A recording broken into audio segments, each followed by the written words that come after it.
You won't believe it, but this clunky ass minigame is the best moneymaker in the entirety of old school RuneScape. And I'm going to show you that it's actually not that hard and that you can do it too. But first, let me show you the kind of money that we're really talking about here.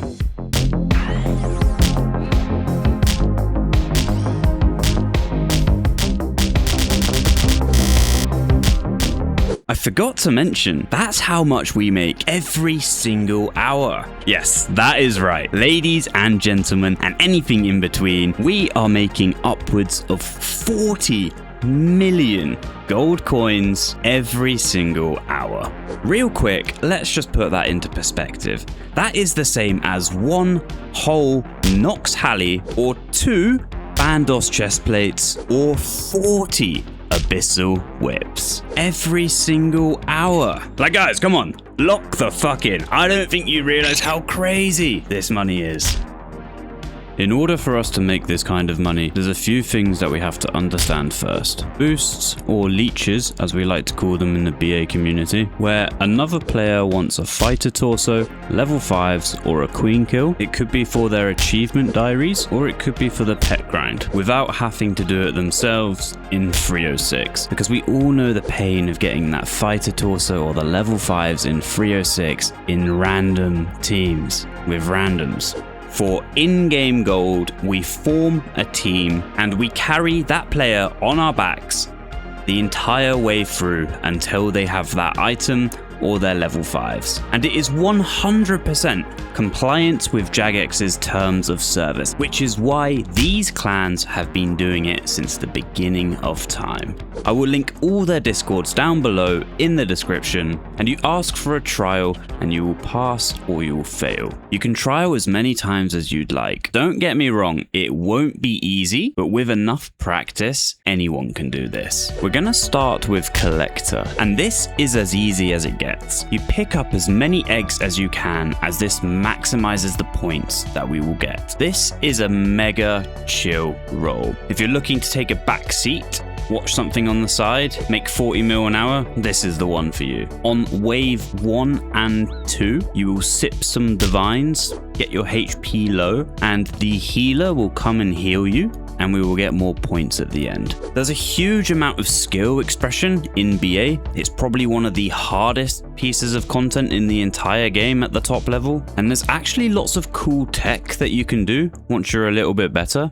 Here we just shot the last runner with red eggs, and it just feels great when you have a good team. There's good vibes and everything just seems to work. And here we're doing a pretty advanced strat which requires quite a bit of coordination from the entire team, but it is very satisfying, especially when everything dies on the same tick and the wave ends instantly and the attacker hits his quick start, which is a branch here. The next role is attacker, and this is pretty much just AFK with a Vibo. As the attacker, you are the leader of the team and you instruct the leech what to do. AFK on the west cannon at the start of every wave, auto retaliate off, don't use the horn, don't level up between waves, and enjoy. And you're responsible for making sure that the fighters and rangers die in a timely manner, and also to click the ladder as fast as possible so you can start the next wave quicker. Again, there is a huge amount of skill expression in this role,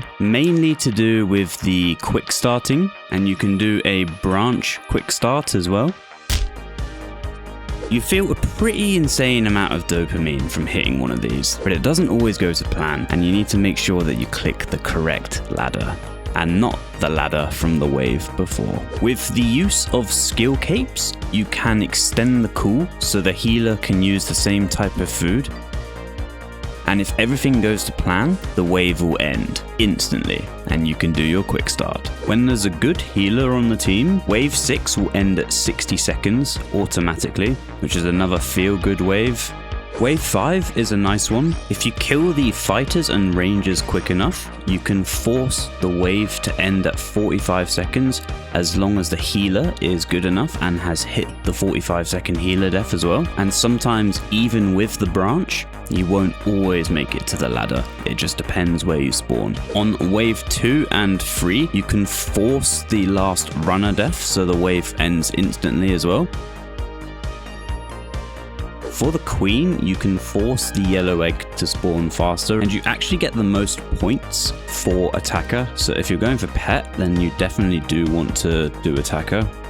We can actually dupe the Omega egg using the Shrink Me Quick potion. So we only need 1 egg total and the teammates will spam. We did waves 1 through to 10 in 10 minutes 33 seconds with only 4 players, which is really quick. With the seasonal events like leagues and stuff, we also do boosts there as well. Definitely not quite as efficient as main game. For the leagues that we just had, if you're using a mage Fawns build, you would have to drop the runes before starting the next wave because you would regenerate them. So that was a little bit weird, but you get paid a hell of a lot more, so it is worth it. Moving on to healer, this role actually has the highest skill expression of all the roles, and you're gonna need pretty good clicks, at least 1 tick spam, or you will struggle with this role. So it's the same as doing 1 tick Bwans or 1 tick Bones at an altar, and having a good defender whilst you heal makes all the difference. What I'm showing now is the 45-second wave 5 that we showed earlier, but this time from the healer perspective. We use healer codes here, which is just using a very specific amount of food on each healer and using the food at a very specific timing as well. And this ensures that all the healers die at the same time naturally, so the wave ends automatically. And if you have a good team, then you can do more advanced strats. You just have to be prepared to deal with stacks, and the stack order is a little bit random at times. Here we are right-clicking the 3rd option because that is the healer that we need, but we can't see the HP bar. But when it works, it feels great. And you will run into stacks that you aren't really prepared for, so you just have to do your best, and sometimes it just works. Here, the collector is holding the healer that I need at the ramp so I can get it easily without losing any ticks. Right-clicking isn't required, or is it expected, but it's definitely where a lot of the skill expression comes from, having that 1 tick right-click spam. And with predictable stacks like this, it's actually not too bad, and you can zoom in to make it quite easy. And in really advanced teams, you can do what we call earlies, which is when you shoot the last runner with eggs, because the runner is the thing that dies the latest on these early waves. So here I'm running to the west cannon, and we're going to shoot the runner, and it's going to die for 42 seconds, which is when the wave will auto end. On the surface, Defender probably looks like one of the harder roles. It's actually one of the easier roles. You pretty much just copy and paste the methods that people have used, and you can do that every single time. Our job as Defender is to kill the runners on time and make the spread for the healer as pleasant as possible to give them the best healing experience that they can get. We get the collector to stand on the wall where Nylos is right now, and this lures all the healers, so there's less chance of it being on the player healer and bouncing, because when a healer bounces, that's pretty much the end of the wave. The single most important mechanic you can know as Defender is multi-killing your runners, and all you do is you step off the trap on a 6-second interval. So here we stepped off at 42 seconds, and the runners all die on the same tick.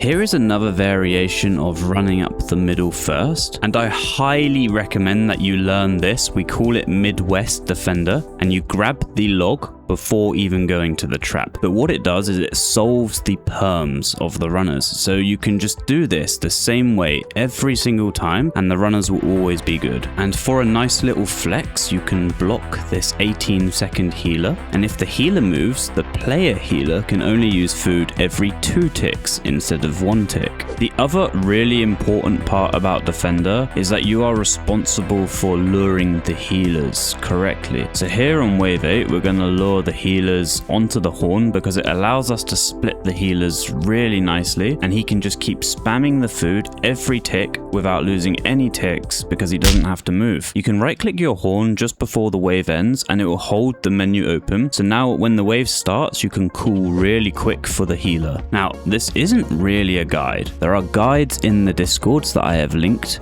Wave 10 is a little bit different because there's no cannon on the east side now, and the healer and runner spawns have swapped. So we'll be doing a little bit of a different method here. Again, this is quite an advanced method, but you drop the same food in the same order every single time, just like all of the other defender methods. And what's great about this method is it loops the 12-second healer back to the player in perfect time for him to re-poison it before the cool change. Whilst I'm standing here, I'm out of line of sight of the new healer spawns, which are called reserves. The collector is going to lure the 36-second and the 42-second reserve, and the attacker is going to lure the 48-second reserve. We're then going to go to the cannon and we're going to shoot them. If I leave too early, the runners won't die because there's no one rendering the runners. The attacker is going to cape. He's going to do a strength cape emote here, which is 9 seconds. So he's going to extend the cool, and it's also going to dupe the red eggs. We can shoot the healers over and over again with only one red egg. But yeah, that is pretty much it. Giving you an insight into the kind of money that you can expect to make here as a leecher,